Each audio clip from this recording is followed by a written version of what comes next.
कक्षा 10 गणित जो चैप्टर नंबर 4 है, द्विघात समीकरण का जो प्रश्नावली 4.3 है, उसका जो क्वेश्चन नंबर 8 से लेकर जो 11 है वो हम इसके वीडियो में सॉल्व करने वाले हैं। बाकी सभी क्वेश्चन मैंने करा रखे हैं, सभी चैप्टर मैंने करा रखे हैं। लिंक्स मिल जाएगी आपको डिस्क्रिप्शन पे, आप जाके उन वीडियोज़ को ज़रूर देखें अगर आपने नहीं देखे हो तो। अगर बच्चों के क्वेश्चन की बात की जाए तो सबसे ज़्यादा जो इम्पोर्टेंट क्वेश्चन है वो क्वेश्चन नंबर 8वां सबसे ज़्यादा इम्पोर्टेंट है, और क्वेश्चन नंबर 9वां बहुत ही ज़्यादा इम्पोर्टेंट है। ये दो क्वेश्चन बहुत ज़्यादा इम्पोर्टेंट है, ठीक है। तो क्वेश्चन नंबर 8वें पे आते हैं, और ये जो क्वेश्चन 8 है वो हर बार लगभग पूछा ही जाता है, हर बार। कह रहे हैं एक रेलगाड़ी एक समान चाल से 360 किलोमीटर की दूरी तय करती है। यदि यह चाल 5 किलोमीटर प्रति घंटा अधिक होती है तो वह उसी यात्रा में 1 घंटा कम समय लेती है। रेलगाड़ी की चाल ज्ञात कीजिए। ठीक है, बहुत ही साधारण सा प्रश्न है। अगर प्रश्न को आप समझ लेंगे तो बहुत ही सिंपल क्वेश्चन, ठीक है। क्वेश्चन में कौन सा ही हमारा 8वां, ठीक है।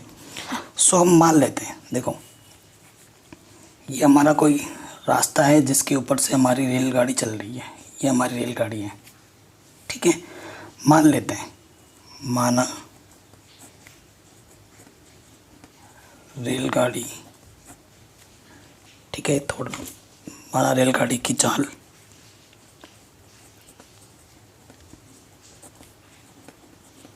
x किलोमीटर प्रति घंटा है, ठीक है। यानी 1 घंटे में x किलोमीटर चलता है, ये इसकी चाल है और यही हमें निकालना है। बात हो रही है समय की। देखो आपको पता है वो समय बराबर क्या होता है, समय बराबर होता है दूरी बट्टे चाल, ठीक है। दूरी बट्टे चाल होता है। अब मैं आपको कुछ समझाना चाहता हूँ, कुछ बताना चाहता हूँ यहाँ रफ में। देखो एक ये तुम्हारी बाइक है, ठीक है, ये तुम्हारी बाइक है, तुम जा रहे हो 40 की स्पीड से, और फिर से वही बाइक है और ये बंदा जा रहा है वही बाइक चला के 60 किलोमीटर की स्पीड से। तो इसको ज़्यादा टाइम लगेगा, इसको ज़्यादा टाइम लगेगा और इसको कम टाइम लगेगा। मतलब स्पीड ज़्यादा होगी तो समय कम लगेगा, स्पीड कम होगी तो समय अधिक लगेगा, ठीक है। ये मैं आपको बताना चाह रहा था। अब हमारे पास जो कुल दूरी है, जो कुल दूरी है यहाँ से लेकर यहाँ तक, वो कितनी है क्वेश्चन में, 360 किलोमीटर, ठीक है। सो देखिए हमें क्वेश्चन में क्या बोला है, एक रेलगाड़ी एक समान चाल से 360 किलोमीटर की दूरी तय करती है, ये प्रथम शर्त है। फिर दूसरी शर्त में क्या बोला है, यदि यह चाल 5 किलोमीटर अधिक कर होती है तो उसी यात्रा में 1 घंटा समय कम लेता है। मतलब दूसरी बार में वो 1 घंटा समय पहले वाले की तुलना में कम लेता है। रेलगाड़ी की चाल हमें ज्ञात करनी है, ठीक है। तो आप लिखेंगे प्रथम शर्तानुसार,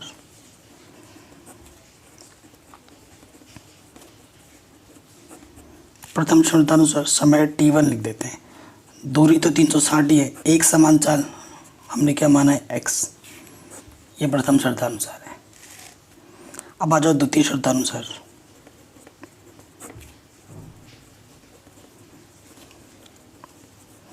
द्वितीय शर्त में उसने क्या बोला है कि यदि स्पीड को 5 किलोमीटर बढ़ा दिया जाए, यदि स्पीड को 5 किलोमीटर प्रति घंटा बढ़ा दी जाए, यही बोला है क्वेश्चन ने। तो 5 किलोमीटर बढ़ा देंगे तो चाल क्या हो जाएगी, स्पीड को हिंदी में चाल बोलते हैं, चाल क्या हो जाएगी, पहले x थी तो अब क्या हो जाएगी x प्लस 5 किलोमीटर प्रति घंटा। तब समय क्या होगा, समय दूरी तो वही है 360 किलोमीटर, चाल बदल गई है, ठीक है। चाल की जगह पे क्या आ जाएगा, x प्लस 5। अब क्वेश्चन में ये बोला है जब चाल बढ़ा दी जाती है तो ये 1 घंटा समय कम लेती है इसकी तुलना में। अब इसको भी समझो, एक जने के पास 7 रुपये है और एक जने के पास 5 रुपये है, तो इस भाई के पास कितने रुपए ज़्यादा हैं, 2 रुपये ज़्यादा हैं। यानी कि बड़े वाले में से छोटे वाला को अगर घटाया जाता तो कितना मिलेगा, 2 मिलेगा। तो वही चीज़ यहाँ पर है। अतः प्रश्नानुसार अतः प्रश्नानुसार क्या करेंगे, इस समय में से इस समय को अगर घटाया जाए तो किसके बराबर रहेगा, 1 घंटा, क्योंकि 1 घंटा समय ज़्यादा लेती है और 1 घंटा कम लेती हैं। प्रश्नानुसार क्या बोला, T1 माइनस T2 किसके बराबर होगा, 1 घंटा। तो T1 कितना है, ये चीज़, T2 कितना है, ये चीज़, ठीक है। अब हमें क्या लेना है, लॉस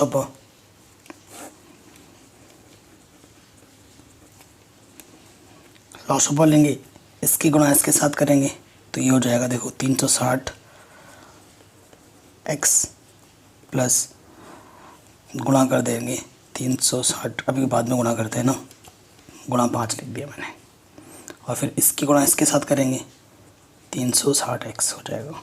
तो ये माइनस का, ये प्लस का कटा, कोई दिक्कत नहीं है, 6 पंजे 30 है ना। तो देखिए ऊपर क्या आ जाएगा, 500, 5 छंग 30, हासिल लगा 3, 5 तिया 15 और 3 18, तो ऊपर है 18 और नीचे से गुणा कर देंगे x² प्लस 5x। इधर 1 है तो इसके बट्टे में कुछ नहीं तो 1 ले लिया। अब हम क्या कर सकते हैं, तिरछी गुणा करेंगे तो ये हो जाएगा, किसी भी संख्या को 1 से गुणा करो वही रहता है, और 1800 1 कम 1800, ये प्लस का इस तरह का, ये हो जाएगा माइनस का,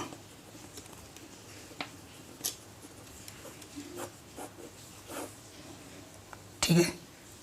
तो ये एक द्विघात समीकरण आ गया, इस समीकरण को मैं नंबर 3 बोल देता हूँ।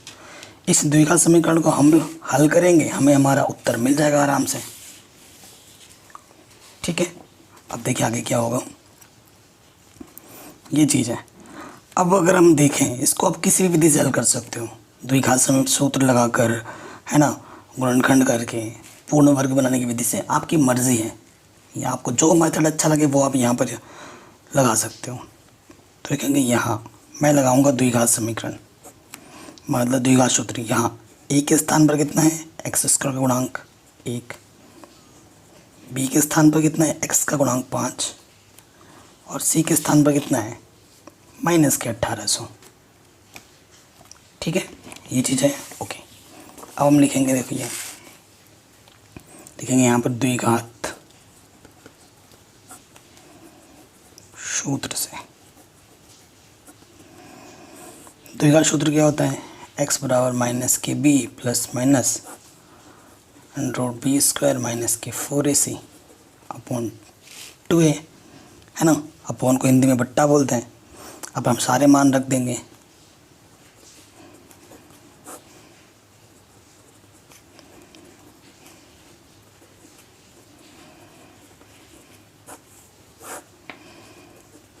तो सारे मान हमने रख दिए, ठीक है, ए बी सी के मान हमने रख दिए ऊपर से। सो देखिए यहाँ पर 5 का वर्ग क्या होता है, 25, माइनस गुणा माइनस प्लस, 18 चौके 72, 7200 आ गया यहाँ पर, 2 1 कम 2। तो यहाँ पर क्या हो गया, जोड़ेंगे तो 7 2 2 5 बट्टा 2, ठीक है। अब वर्गमूल निकालना आपको आना चाहिए। कैसे निकालते हैं वर्गमूल, संख्या यहाँ लिखो, पीछे से जोड़ा बनाते हैं। तो 8 8 64, घटाएंगे तो कितना आ जाएगा, 12 में से 4 गया तो 8, ठीक है। और फिर ये जोड़ा नीचे आ जाता है। अगर आपको वर्गमूल निकालना नहीं आता है तो मेरे को बता दीजिएगा, मैं सिखा दूंगा। फिर 8 का डबल यहाँ लिख देते हैं, 16। अब जिस संख्या से आप यहाँ लिखोगे उस संख्या को आपको यहाँ लिखना पड़ेगा। पीछे 5 है तो 5 कब आएगा, 5 बचे 25, तो आगे लगा कि 5 से गुणा करना पड़ेगा। 5 बचे 25, हासिल लगा 2, ठीक है, 5 छंग 30, 2 32, 5 हासिल लगा 3, 5 कम 5 3 8, घटाएंगे पूरा पूरा चला गया। तो हमारा वर्गमूल कितना हो जाएगा, वर्गमूल हो जाएगा 85, बट्टे में 2 है, ठीक है। अब हम क्या करेंगे, एक बार प्लस चिन्ह लेंगे, प्लस चिन्ह लेने पर, जब हम प्लस चिन्ह लेंगे तो देखिए क्या होगा, ये वाला प्लस का चिन्ह यहाँ आएगा, 85 में से 5 घटाएंगे तो कितना आ जाएगा 80। तो x का मान क्या आ जाएगा 40। अभी ये एक आंसर आया है, अभी ये आंसर एक ही है या दोनों है अभी पता चल जाएगा। फिर हमें क्या लेना, माइनस चिन्ह लेने पर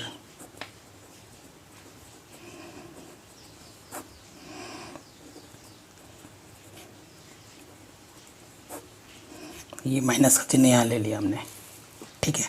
सो देखिए अब क्या हो जाएगा, -85 -5 दोनों जुड़ जाएंगे, -90/2, तो ये आ जाएगा -45, भाग देंगे तो ये अमान्य मान है, ये x का मान नहीं हो सकता, कट कर देंगे। क्यों, कभी भी स्पीड क्या नहीं होती है, माइनस में नहीं होती है। आप बोलते हो क्या, मैं -20 की स्पीड से चला रहा था, मैं आज साइकिल मैंने -15 किलोमीटर की स्पीड से चलाया, ऐसा कभी बोलता है कोई इंसान? होता है क्या, कभी सुना है आपने? स्पीड मीटर में कभी माइनस में लिखा होता है स्पीड? नहीं, क्योंकि स्पीड माइनस में ही नहीं होती है, तो ये अमान्य मान है। अतः जो हमारा सही उत्तर है वो कितना है, 40। तो आप क्या लिखेंगे, अतः रेलगाड़ी की एक समान चाल 40 किलोमीटर प्रति घंटा होगी। ये हमारा फाइनल आंसर है। आपको इस तरीके से एंड पे लिख देना है। आया समझ में? तो अगर समझ में आया तो वीडियो को लाइक कर दो, क्योंकि आप बाद में भूल जाते हो, है ना। लाइक एक ही बार करना होता है, जो बटन होगा ना वो ग्रीन हो जाएगा जब आप प्रेस करोगे तो। अब आता है मोस्ट इम्पॉर्टेंट क्वेश्चन, इसके बाद दूसरा, है ना, काफ़ी ज़बरदस्त क्वेश्चन है। कह रहे हैं 2 पानी के नल एक साथ एक हौज का मतलब होता है टंकी, हाँ, 9 सही 3/8 घंटों में भर सकते हैं। बड़े व्यास वाला नल हौज को भरने में कम वाले व्यास नल से 10 घंटे समय कम लेता है। प्रत्येक द्वारा अलग से हौज भरने में समय ज्ञात कीजिए। ठीक है, अब देखिए हमारे पास एक हौज है, एक टंकी टाइप का हमने मान लिया कि ये हौज है।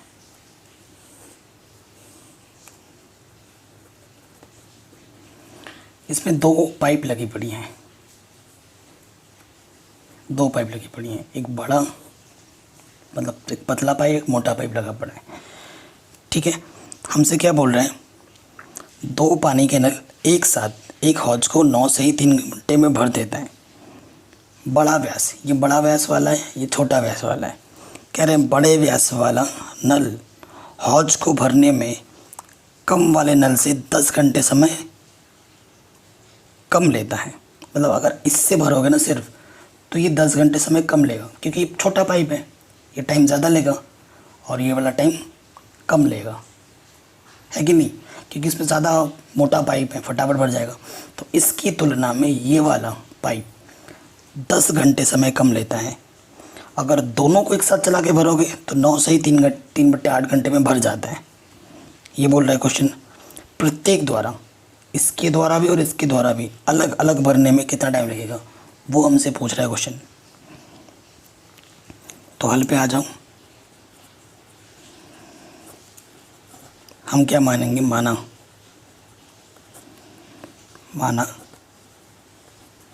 कम व्यास वाला नल पानी की हौज को x घंटे में भरता है। ठीक है, माना कम व्यास वाला नल, मतलब ये वाला कितने टाइम में भरता है, x घंटे में। ठीक है, तो बड़ा वाला कितने घंटे में बढ़ेगा, प्रश्नानुसार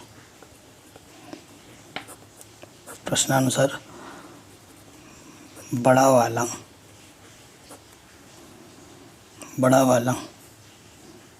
वाला क्या, पाइप। ठीक है, बड़ा वाला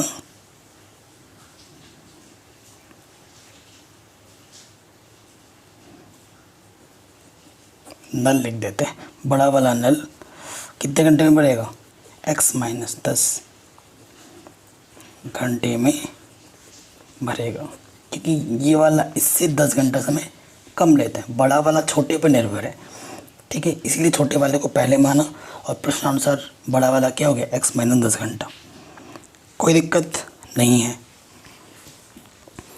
ठीक है, क्वेश्चन को देख लो।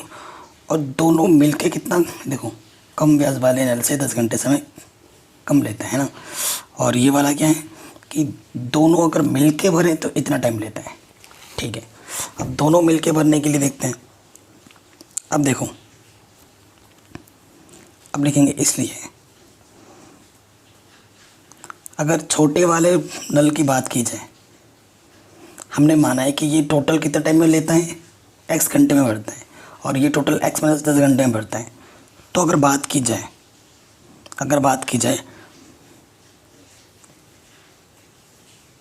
छोटा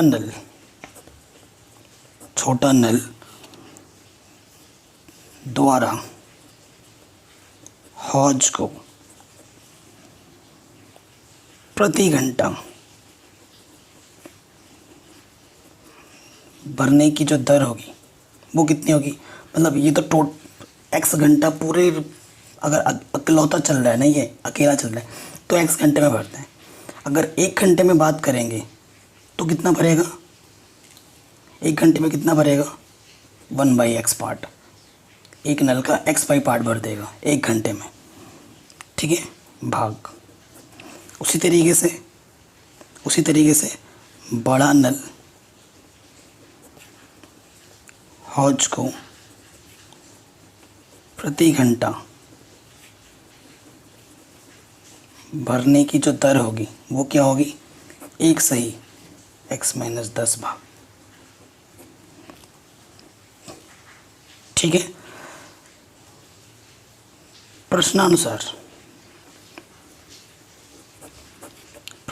क्या बोला है कि जो कुल समय है, अगर दोनों नल को एक साथ चला दिया जाता है तो कुल समय कितना लगता है, 9 सही 3/8 घंटा,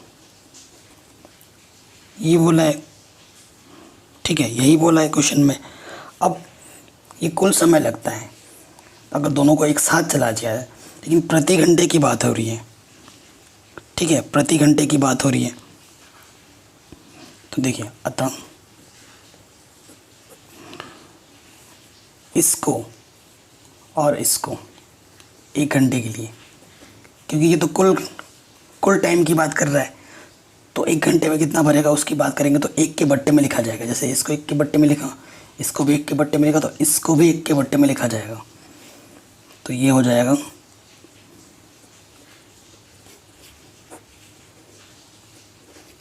ठीक है, ये कुल समय की बात करेगा, 1 घंटे में नल कितना भरेगा।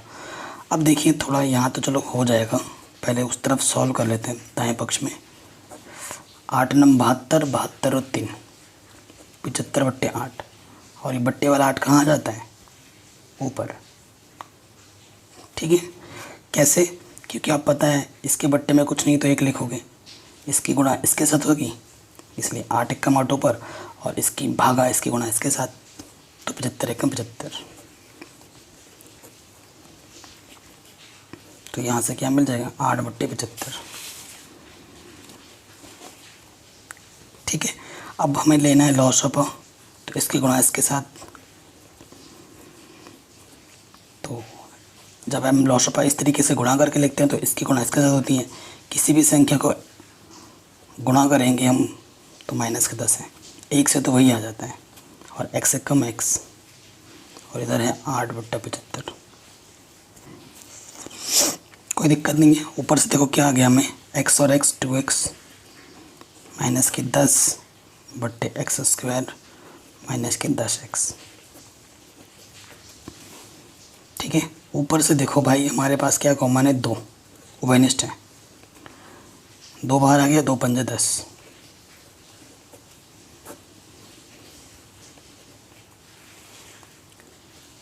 ठीक है, 2 से कट जाएगा, ऊपर ऊपर कट जाता है, 2 चौके 8। ठीक है, ऊपर ऊपर आप काट सकते हो अगर गुणे खंड के रूप में है तो यहाँ से बचेगा x माइनस 5, नीचे बचेगा x² माइनस 10x। अब हमें क्या करना है, गुणा करना है। तिरछे गुणा, इसकी गुणा इसके साथ, इसकी गुणा इसके साथ। तो देखो यहाँ से क्या हो जाएगा, 4x², 4×2 40x बराबर, यहाँ से हो जाएगा 75x और माइनस 5 बचे 25, हासिल लगा दो, 5 7 35 और 2 37। सही कर रहे हैं ना हम। अब इनको उठाकर इस तरफ लाओ, प्लस का इधर का माइनस का हो जाएगा और ये माइनस के इधर का क्या हो जाएगा, प्लस का। तो यहाँ से आ जाएगा 4x², 75 और 40, 7 और 4 11, मतलब कितना हो जाएगा ये 115।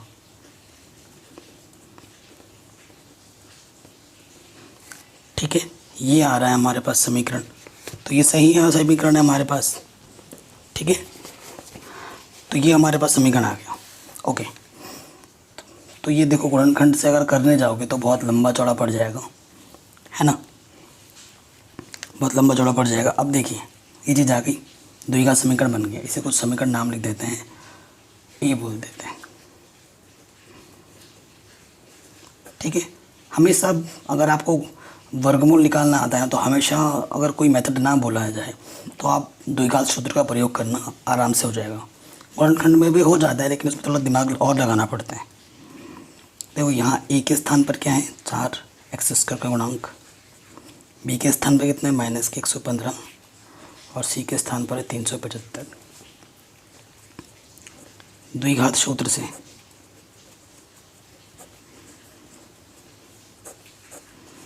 ठीक है, द्विघात सूत्र से देखो x बराबर क्या होता है, माइनस के बी प्लस माइनस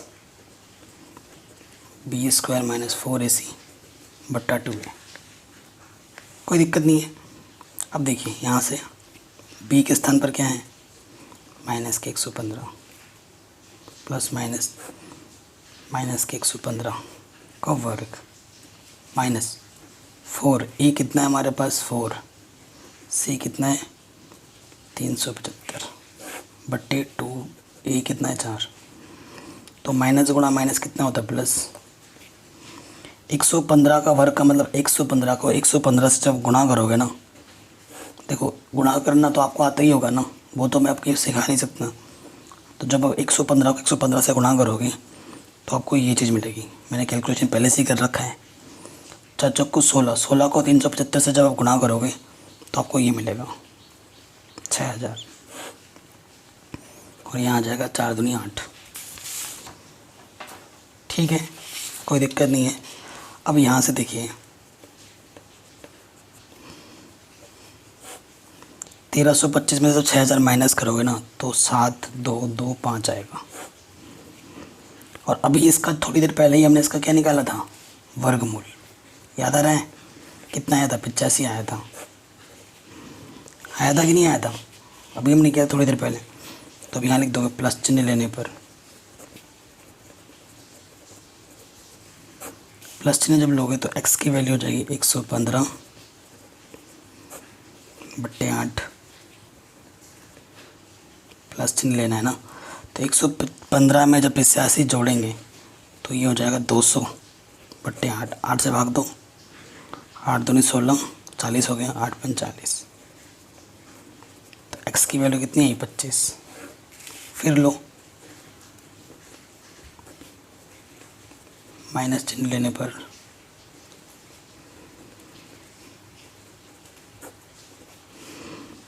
ठीक है, तो ये आ जाएगा 30 बट्टे 8। ठीक है, तो 30 बट्टे 8, इसको 8 से भाग दोगे, 8 3 24। ठीक है, हाँ 8 का 8 8 8 24 और 6 बट्टे 8 बच जाएगा। तो इसको काटो, 2 चौके 8, 2 3 6, यानी कि 3 सही 3 बट्टे 4। ठीक है, ये आ जाएगा, या तो ये है या तो ये है। अब अगर आप दोनों ही प्लस के आए हैं, अब कौन सा उत्तर सही है वो आपके मन में प्रश्न होगा कि भाई कौन सा उत्तर सही है ना। तो अगर ये लिया जाए, ये वाला लिया जाए, इसका मतलब है 3 घंटा कुछ मिनट है ना, 3 घंटा कुछ मिनट है, समझ सकते हैं, क्योंकि 3 बार तो भाग गया है ये है। पहले हम ये लेते हैं, क्योंकि ये वाला आंसर नहीं है, मैं आपको बताता हूँ क्यों। तो देखो, यदि x का मान हम ले लेते हैं 3 सही 3/4, इसका सीधा सीधा मतलब क्या है कि 3 घंटा कुछ मिनट है ना। कि अगर छोटा वाला, देखो हमने छोटे वाले को क्या माना था,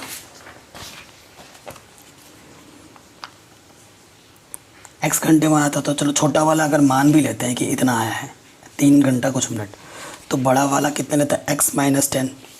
तो देखो बड़े वाले के लिए चेक करना है ना, x - 10, तो बड़ा वाला कितना है 3 सही 3/4 में से 10 माइनस करो तो कितना है, हाँ 4 × 12, 12 और 3 15/4, और इधर 10 है, लॉसअपर ले लो, इसके बट्टे में 1 ले लो, 4 × 4, 15 × 15, 10 ढाई 40, तो 40 में से 15 घटाओगे कितना आ जाएगा -25/4।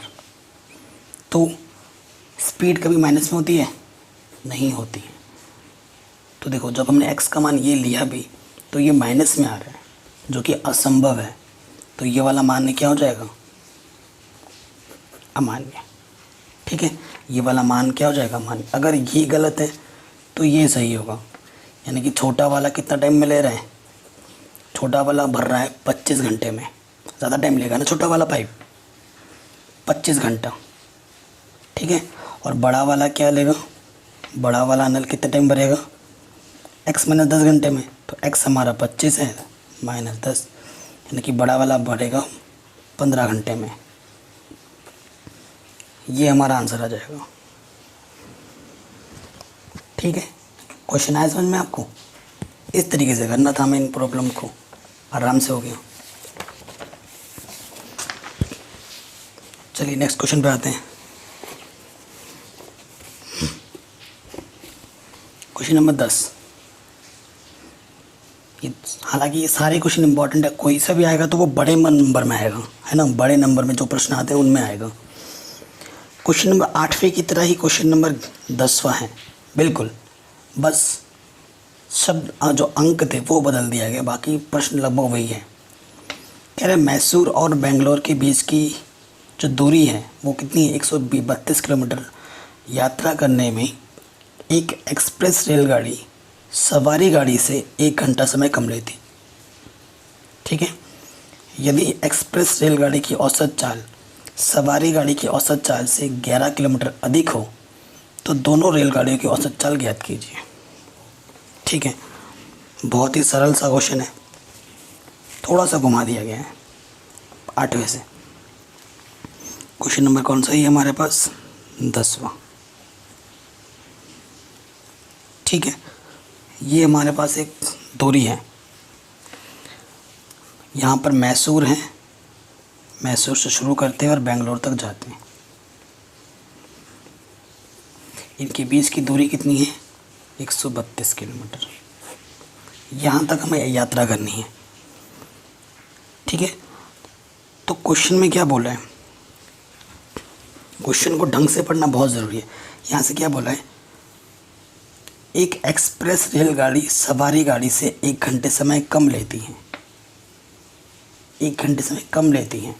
ठीक है, और एक्सप्रेस रेलगाड़ी की औसत चाल सवारी गाड़ी की औसत चाल से 11 किलोमीटर अधिक है।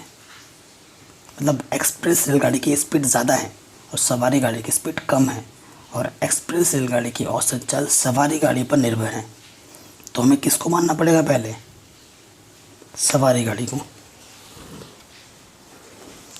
ठीक है, तो हम लिखेंगे माना सवारी गाड़ी की औसत चाल कितना, x किलोमीटर प्रति घंटा, तथा रेलगाड़ी या एक्सप्रेस रेलगाड़ी की जो चाल होगी वो कितनी होगी, x + 11, 11 किलोमीटर अधिक है। ठीक है, हमें पता ही है कि जो समय होता है वो क्या होता है, दूरी बट्टा चाल, पता है हमें ये चीज़। ठीक है, अब देखो प्रथम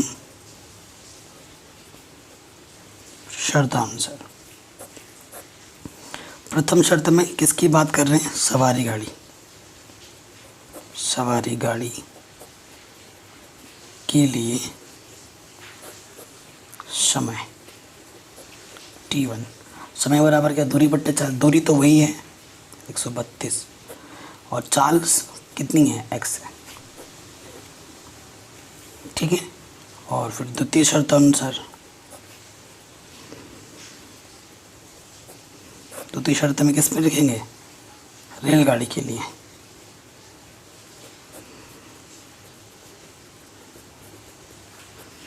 तो रेलगाड़ी के लिए समय क्या हो जाएगा? t2, यानी कि दूरी तो वही है, चाल बदल गई, x + 11,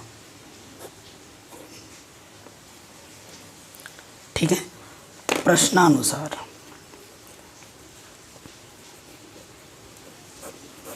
प्रश्नानुसार क्या बोल रहा है? अगर स्पीड ज़्यादा है तो ये समय क्या ले रहा है? कम। और स्पीड कम है तो समय क्या ले रहा है? ज़्यादा। ये 1 घंटे समय क्या कर रही है? ज़्यादा ले रही है। मतलब बड़ा वाला समय तो इसके पास है, छोटा वाला समय इसके पास है। इसमें से अगर इसको घटाया जाए तो कितने घंटे के बराबर आएगा? 1 घंटे के बराबर। प्रश्नानुसार t1 - t2 का जो अंतर है वो कितना है? 1 घंटा है। मान रखो t1 है 132x, t2 है 132x + 11 और इधर आ जाएगा आपका 1, ठीक है। लॉस ऑफ क्या आ जाएगा? इसके गुणा इसके साथ कर दो, इधर 1 है, इसके गुणा इसके साथ 132x + 11 गुणा 132 माइनस 132 गुणा x 132x, माइनस का प्लस का कटा, ठीक है। तो यहाँ से क्या बचा? 132 गुणा 11 बट्टे x² + 11x बराबर 1। इसके बट्टे में कुछ नहीं तो 1 ले लो, कोई दिक्कत नहीं होनी चाहिए। अब 11 को 132 से जब आप गुणा करोगे ना तो 1452 आएगा।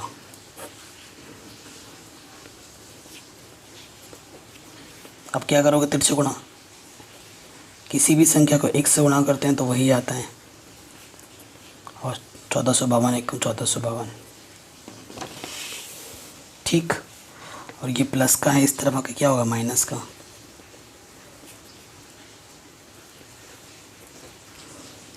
अब इसको भी आप किसी भी मेथड से कर सकते हैं, किसी भी, ठीक है। मैं अब इस क्वेश्चन को मैं आपको गुणनखंड गुण विधि से करके दिखा रहा हूँ, क्योंकि x² का गुणांक यहाँ पर क्या है? 1 है, कुछ नहीं है। तो नियम क्या कहता है? इस संख्या की इस संख्या से गुणा करिए। ऐसी 2 संख्या लेना है जिसको गुणा करने पे 1452 आता है और माइनस करने पे 11 आता है। सो अब आप क्या करोगे? 1452 यहाँ लिखोगे, किससे डिवाइड, क्योंकि पता नहीं चलता है तो फैक्टर करते हैं, गुणनखंड करो। 2 × 7 = 14, 2 × 2 = 4, 2 × 6 = 12, फिर 2 से कटेगा, इकाई के स्थान पर 2 4 6 8 होने पर 0 होने पर 2 से विभाजित होती है, 2 3 6, 2 6 12, 2 3 6, फिर किससे कटेगा? 3 से, 3 × 3, 3 दूनी 6, 3 × 3, किससे कटेगा? 11 से, 11 में 121, 11 × 11, ठीक है। तो देखो क्या हो जाएगा? संख्या बनानी है, ऐसा बनाना है कि उस 2 संख्या ऐसी बनानी हो, अगर उसको माइनस करें तो 11 आना चाहिए। तो 11 2 2 4, तो 11 4 11 चौके 44 यहाँ हो गया, और 11 3 33 ये हो गया। तो वो 2 संख्या क्या बन गई? 11 और 33, और सॉरी 44 और 33। 44 में से 33 माइनस करोगे तो 11 आ रहा है। हमेशा गुणनखंड करने पर आपको यहाँ से जोड़ा फोड़ा ऊपर नीचे करके गुणा वुणा तोड़ फोड़ के करोगे ना तो मिल ही जाएगा, कहीं और से नहीं मिलेगा, यहीं से मिलेगा गुणनखंड करने पर। अगर आपके माइंड में फटाक से क्लिक नहीं कर रहा है तो ये करना है। तो यहाँ से पता लग गया बड़ा वाला कितना है? 44x, माइनस का चिन्ह लगाइए, फिर क्या है? 33x। अब ये एक जोड़ा बना, ये एक जोड़ा बना, ठीक है। बूंदाबांदी गिर रही है क्योंकि बारिश हो रही है, रूम से भाई पानी टपकता है, उसके लिए सॉरी। तो यहाँ से देखिए x उभयनिष्ठ हो जाएगा, एक्स स्क्वायर से x कॉमन लोगे तो यहाँ x बचेगा, कॉमन मतलब उभयनिष्ठ लेना। इसकी घात 2 थी, एक बाहर ले ली, एक ही बचेगा, यहाँ से भी x बाहर आ गया है तो यहाँ से 44 बचेगा। अब कई बच्चे बोलेंगे सर मेरे को 33 का पहाड़ा नहीं आता, कोई दिक्कत नहीं है, शॉर्ट ट्रिक अपना लेते हैं। यहाँ x बचा इकलौता।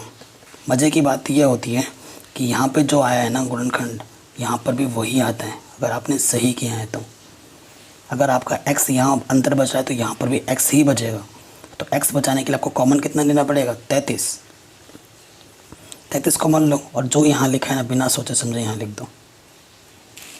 अब गुणनखंड बनाना है, जो 2 बार है उसको 1 बार लिखते हैं और जो उभयनिष्ठ निकाला था इसको और इसको उसको दूसरे ब्रैकेट में, ठीक है। फिर क्या लिखेंगे, यदि इसको 1 बार 0 लिखते हैं, प्लस का 44 इधर आके क्या होगा माइनस के 44, जो कि अमान्य है क्योंकि जो स्पीड होती है ना वो कभी भी माइनस में नहीं होती, ये लिख देना। फिर देखो यदि x माइनस के 33 बराबर 0 तो माइनस के 33 इधर आके प्लस के 33 हो जाएगा, ये सही उत्तर है हमारा। तो x को हमने क्या माना था, हमने सवारी गाड़ी की चाल, ये हमारा हो जाएगा 33 किलोमीटर प्रति घंटा। और एक्सप्रेस रेलगाड़ी की चाल क्या होगी, एक्सप्रेस रेलगाड़ी की चाल क्या होगी हमारे पास, वो हमारे पास थे x प्लस 11 यानी कि 11 प्लस 33 यानी कि 44। तो 44 किलोमीटर प्रति घंटे स्पीड होगा किसका, रेलगाड़ी का, ठीक है। ये हमारा आंसर हो जाएगा। तो काफ़ी बढ़िया क्वेश्चन था, हमने आराम से कर लिया है, ठीक है। तो ये क्वेश्चन भी हमारा आराम से बन गया। ओके, अब आ जाओ नेक्स्ट क्वेश्चन पे, क्वेश्चन नंबर 11 में। अब क्वेश्चन नंबर 11 हम करेंगे, लेकिन उससे पहले मैं कुछ एक बात बताना चाहता हूँ। देखो मैंने सभी चैप्टर करा रखे हैं, उसकी लिंक्स भी आपको डिस्क्रिप्शन में मिलेगी। बस आपको क्या करना है, अगर आपको लिंक नहीं मिल रहा है तो आप प्लेलिस्ट चेक कीजिए, ठीक है। आपको प्लेलिस्ट चेक कीजिए, वहाँ पर आपको ज़रूर मिलेगा। मैं कोशिश करूँगा सारे वीडियो के लिंक डिस्क्रिप्शन में दे दूँ। और प्लीज़ वीडियो को ना ऑनलाइन वॉच करना, और एग्ज़ाम से पहले आपके लिए इम्पोर्टेंट क्वेश्चन, रिवीजन वीडियो वगैरह वगैरह सब पढ़ा दूँगा। आई थिंक मैंने अब तक साइंस भी स्टार्ट कर दी होगी क्लास 10th लेवल के लिए, तो आप साइंस की वीडियो भी हमारे चैनल से देख सकते हैं, ठीक है। अब आते हैं क्वेश्चन पे। क्वेश्चन में क्या बोल रहे हैं कि 2 वर्गों के क्षेत्रफल का योग 468 मीटर स्क्वायर है। यदि उनके परिमापों का अंतर 24 मीटर है तो वर्गों की भुजाएं ज्ञात कीजिए। बड़ा शानदार क्वेश्चन है, ठीक है। तो हमें उनकी भुजाएं ज्ञात करनी है। अब देखिए क्या होगा, हमें बोला है 2 वर्ग हैं, अंतर बोला है तो सीधा सीधा मतलब है, अंतर का मतलब घटाना, तो मतलब एक बड़ा वर्ग होगा और एक छोटा वर्ग होगा, तभी तो उसमें से अंतर होगा। बराबर अगर 2 समान चीज़ें हैं और अंतर की बात करेगा ना तो 0 हो जाएगा, समान है इसलिए। अंतर 24 दिया है यानी कि एक बड़ा वर्ग होगा एक छोटा वर्ग होगा, ये हमें पता लग गया है कोई प्रश्न से। तो देखिए करते हैं। एक हमारे पास हमने एक बड़ा वर्ग बनाया, वर्ग समझते हैं ना जिसकी चारों भुजाएं समान हो, और एक हमने छोटा वर्ग बनाया, ठीक है। ये बड़ा वाला वर्ग है, ये छोटा वाला वर्ग। जैसे मैं चित्र बना रहा हूँ ना, आप भी एग्ज़ाम में बनाएंगे तो बढ़िया होगा। ये मत समझना कि चित्र बनाएंगे तो नहीं बना सकते, चित्र बनाओगे तो मज़ा आ जाएगा एग्जामिनर को भी और आपको भी। एग्जामिनर सोचेगा अरे भाई को सब आता है, ये इसने रटा नहीं है चीज़ों को, ठीक है। हमसे क्वेश्चन में बोला है दोनों वर्गों की क्षेत्रफलों का योग, ये हमें दिया हुआ है। मैं अपने से नहीं बोल रहा हूँ, देख रहे हैं ना कैसे कैसा हो रहा है, पानी गिर रहा है। दोनों वर्गों के क्षेत्रफलों का जो योग है वो कितना बोला है, 468 मीटर स्क्वायर है। ठीक है, उनकी परिमाप का जो अंतर है, वर्ग का जो परिमाप है उसका जो अंतर है वो कितना बोला है हमें, 24। ठीक है, 24 बोला है। अब देखिए, तो लिखते हैं ये जो बड़ा वर्ग है छोटा वर्ग, हम क्या करते हैं, माना बड़े वर्ग की भुजा हमने x मान ली, ये जो बड़ा वर्ग है उसकी जो भुजा है वो हमने x मान ली। ठीक है, छोटे वर्ग की भुजा हम नहीं मान रहे, पता चल जाएगा अभी आपको क्यों नहीं मान रहे। बड़े वर्ग की भुजा हमने x मानी है, तो बड़े वर्ग का परिमाप क्या हो, सूत्र आपको पता है, 4 गुणा भुजा होता है ना, तो भुजा हमने x मानी तो 4x हो जाएगा। तो बड़े वर्ग की जो परिमाप है वो 4x है। ठीक है, प्रश्नानुसार वर्गों की परिमाप का अंतर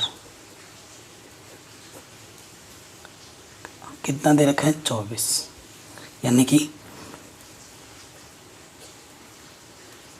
क्या लिख रहा हूँ, बड़े वर्ग का परिमाप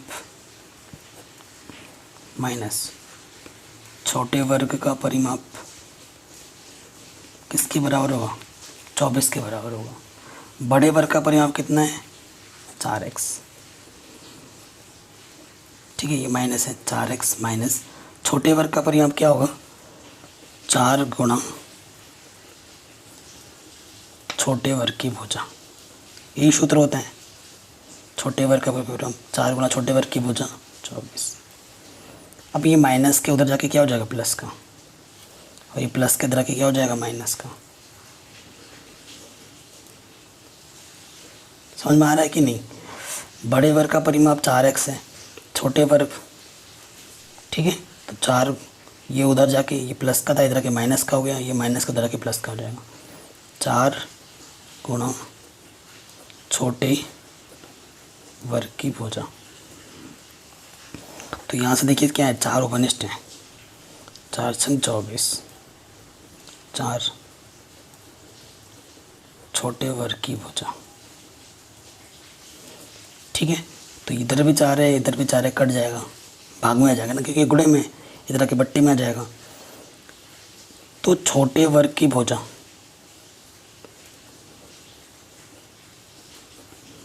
वो हमारे पास कितनी आ गई, x माइनस 6। और बड़े वर्ग की भुजा हमने क्या मानी थी, x।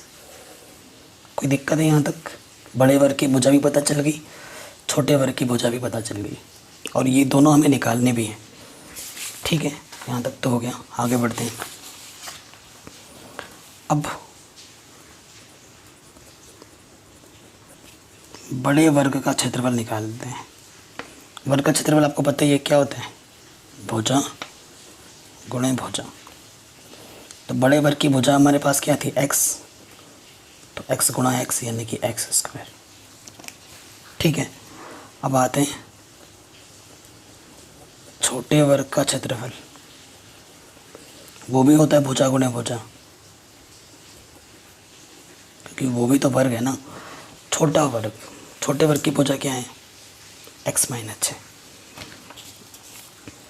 तो x माइनस 6 गुणा x माइनस 6 यानी कि x माइनस 6 का वर्ग। और आपको पता है a माइनस बी का वर्ग क्या होता है, a का वर्ग b का वर्ग माइनस के 2ab। यहाँ a के स्थान पर x है और b के स्थान पर 6 है, तो a का वर्ग b का वर्ग माइनस के 2ab, एक्स स्क्वायर यहाँ से आ गया 36, 6 दूनी 12 x।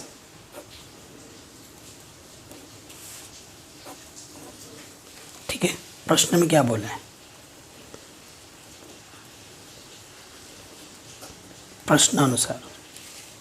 प्रश्नानुसार हमसे क्या बोला गया था, दोनों वर्गों के क्षेत्रफल का योग 468 मीटर स्क्वायर है। ठीक है, यानी कि बड़ा वाला वर्ग प्लस छोटे वर्ग का क्षेत्रफल। बड़े वाले वर्ग का क्षेत्रफल कितना है, एक्स स्क्वायर। छोटे वाले का कितना है, एक्स स्क्वायर प्लस 36 माइनस की 12x। X square 2x square minus की 12x प्लस के 36, और ये प्लस के इधर के क्या हो जाएगा, माइनस के। कोई दिक्कत नहीं है। अब थोड़ा सरल करते हैं। देखो माइनस का है, ये प्लस का है तो घटेगा, विपरीत चिन्ह है, विपरीत चिन्ह में घटता है। और चिन्ह बड़े वाले के हाथ हैं, बड़े वाले का चिन्ह माइनस है। 8 में से 6 घटाओगे 2, 6 में से 3 घटाओगे 3, तो 432 आ जाएगा। देखो 2 उभयनिष्ठ हैं, उभयनिष्ठ का मतलब भाग चला जाएगा दोनों में। 2 बाहर आ गया, एक्स स्क्वायर 2 छंग 12, 2 दूनी 4, 2 एक कम 2, 2 छंग 12। ये दो गुणे में जाके बट्टी में आ जाएगा।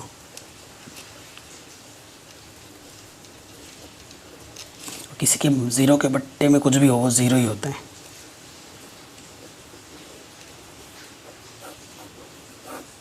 तो ये क्या गया, द्विघात समीकरण। अब द्विघात समीकरण आने पे आपकी मर्ज़ी है, किसी भी मेथड से आप इसको, किसी भी नियम कानून लगाओ, आप आराम से सॉल्व कर सकते हो इसको, है कि नहीं। सो देखिए कैसे करेंगे। मैं गुणनखंड विधि का उपयोग कर रहा हूँ। एक्स का गुणांक कितना है, कुछ नहीं तो 1 है, तो इसकी गुणा इसके साथ करते हैं। 216 कम 216। हाँ, हमें ऐसी 2 संख्याएं लेनी है जिनको गुणा करें तो 216 है और घटाएं तो आपको क्या मिले, 6 मिले, वो भी माइनस का। सो मैंने आपको पहले ही बताया, अगर आपके मन में दुविधा है नंबर ढूंढने में तो नंबर का गुणनखंड कर दो, यहाँ जो भी आए हैं। 2 एक कम 2, 0 2 8 16, 2 5 10, 2 चौके 8, 2 दूनी 4, 2 सत्ते 14, 3 नम 27, 3 तिया 9, 3 एक कम 3। अब ऐसी 2 संख्याएं बनानी है जिनका अंतर कितना है, 6 है, जिनका अंतर कितना है, 6 है। ऐसी 2 संख्या आपको बनानी है। अब ज़रा थोड़ा सा सोचो आप कि वो 2 संख्याएं क्या क्या होंगी। ठीक है, आपको वो संख्या सोचनी है, बताओ क्या होगी, बताओ। देखो संख्या सोचनी है हमें, तो देखो हम क्या, वो 2 संख्या क्या हो सकती हैं। 3 तिया 9, 9 दूनी 18। ठीक है, 3 तिया 9, 9 दूनी 18, 2 दूनी 4, 4 तिया 12। तो यहाँ से 12 और यहाँ से 18, 18 में से 12 को घटाओगे 6 आएगा, जो कि हमें चाहिए था। पता लग गया है ना। तो वो 2 संख्याएं क्या हैं, 18 और 12 हैं। अब इसके नीचे से आप लिखोगे, तो जब भी चिन्ह माइनस का हो तो ब्रैकेट लगा लो। एक आया था 18, चिन्ह माइनस का, फिर क्या है 12, माइनस अंदर गुणा कर देंगे, माइनस माइनस ये हो जाएगा प्लस का, यहाँ से एक जोड़ा, यहाँ से एक जोड़ा। ठीक है, इस जोड़े से क्या उभयनिष्ठ है, x, तो यहाँ से x बचेगा, माइनस x बाहर आ चुका है तो यहाँ से 18 बचेगा, प्लस का चिन्ह लगाओ प्लस। मैं आपको पहले ही बता चुका हूँ कि यहाँ पे जो आता है यहाँ पे भी वही आएगा। तो यहाँ से x इकलौता बचाने के लिए आपको क्या उभयनिष्ठ लेना है, 12। ठीक है, और 12 उभयनिष्ठ, यहाँ चिन्ह माइनस से माइनस लगे, और यहाँ 18 है तो यहाँ पर भी 18 आएगा। अब नहीं मानते हो तो 12 का भाग 216 में 2, 18 बच जाएगा। ठीक है, तो फिर गुणनखंड बनाना है, तो जो 2 बार आता है उसको एक बार लिखते हैं, और जो आपने उभयनिष्ठ निकाला है उसको दूसरे ब्रैकेट में। फिर क्या करते हैं, इसको 0 के बराबर रखना है एक बार, तो माइनस के 18 तरह के क्या हो गया, प्लस के 18, और एक बार इसको 0 लिखना है, प्लस के 12 इधर के माइनस के 12 हो गया। तो ये अमान्य है, क्योंकि भुजा का मान कभी माइनस में नहीं होता। होता है क्या भुजा का मान माइनस में? नहीं होता है। तो ये अमान्य है, इसे गलत कर देना। यहाँ क्या रख देंगे? अमान्य। ठीक है, तो हमारा सही उत्तर क्या हो जाएगा? 18। तो x को हमने क्या माना था? बड़ी वर्ग की भुजा। अतः बड़ी वर्ग की जो भुजा होगी वो 18 होगी। 18 क्या? मीटर। और छोटी वर्ग की भुजा क्या होगी?